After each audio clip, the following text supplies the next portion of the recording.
I have many issues to ask you. Mr. Bakai, as we speak today, yes. If anybody say they will form a parallel government, what should they do to the person?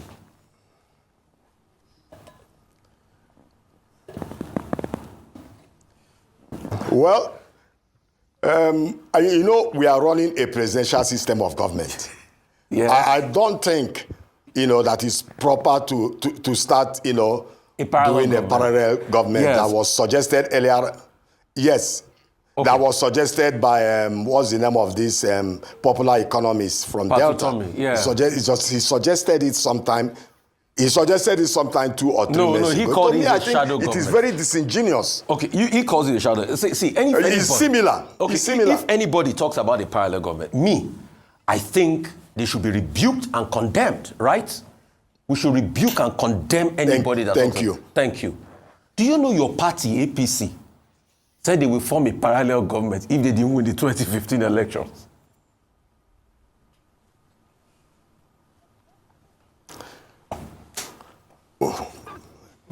Well, it depends on who talked about it and the circumstances.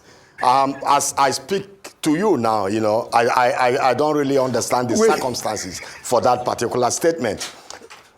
You know, but yes. I'll tell you. In an interview with Shewo Kibaloye, my friend and my brother, on Channels TV, a professor of law, the vice presidential candidate of the APC then, Professor Oshibaju, was asked about the talk about APC, they will form a parallel government, and he defended it. So your vice presidential candidate, and these are facts, was on TV defending a parallel government. So when you are abusing El Rufai today, that they say if they don't win in 2027, they will form a parallel government, Nigeria will go up in flame. Didn't your party set the tone for things like that, Mr. Agbakai? Because we both agree that anybody that talks about forming a parallel government should be fought, should be brought down. But your party was even the one that opened their eyes to talk about forming a parallel government if they don't win. So what should we do to your party? You will tell us that later. Second point, Mr. Agbakai. You also said that when President Tinubu got in, inflation was over 40%, right? Yes.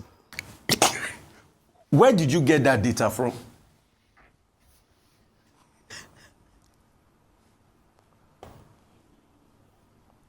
Well, it's a data that is already in the news media. It's in the news. It's not a hidden. It's a public document. You know, Google it. You'll find it. That was the case then. But like we speak, Mr. Agbakai, inflation rate in Nigeria. Yes. Was 22.41% in May 2023. Chief Agbakai, we already established. No, I'm talking about 2020. I'm talking about 2022. I mean, currently, it's 22.22%, which is reasonable. No, wait. You said when President Tinubu came in, inflation was 40%. Inflation was 20%. Prior to President Tinubu coming in. No, you said when President Tinubu came in, inflation was 40%. Inflation was 22.41%. Okay, maybe then it went up to over 30%. Then inflation did not really come down. No. What they did was that they changed the way, the parameters, the base at which they calculated inflation, and there was a drop in the number because they changed the parameter. So those are the facts on ground. Dr. Abati, over to you. You know, we established that you are a pro-Tinubu person. Yes. So in war, everything is fair as in love. So anything you say to support President Tinubu, we see it from that prism. At least I see it from that prism. However, what do you think of the president's chances in 2027? Now, I asked you about the Southeast. What are his chances there? You didn't quite answer that question. 2, now we have been told that President Jonathan, you know, some people are saying he's going to be thrown into the loop. And it looks like, well, having done one term before, he will probably be the best proposition for certain, you know, sections of the country. 3, we also hear that some people, even within the PDP, are talking about Peter Obi being the best proposition. Now, it looks like 2027 is not going to be easy. So forget about all this. President Tinubu has done this, he has done that. How is he going to deal with these basic political challenges? You are free to say these challenges don't exist. Okay. But don't just say it in a formulaic manner. You know, I want analysis. Dr. Abati, I've said it earlier, politics is very dynamic, and we are looking at a year and a half from today. And we already know that there are about 3 or 4 major political parties that will be vying for this presidency. President Jonathan is a good man. He can come to PDP and contest. APC is waiting. Peter Obi is a very good man.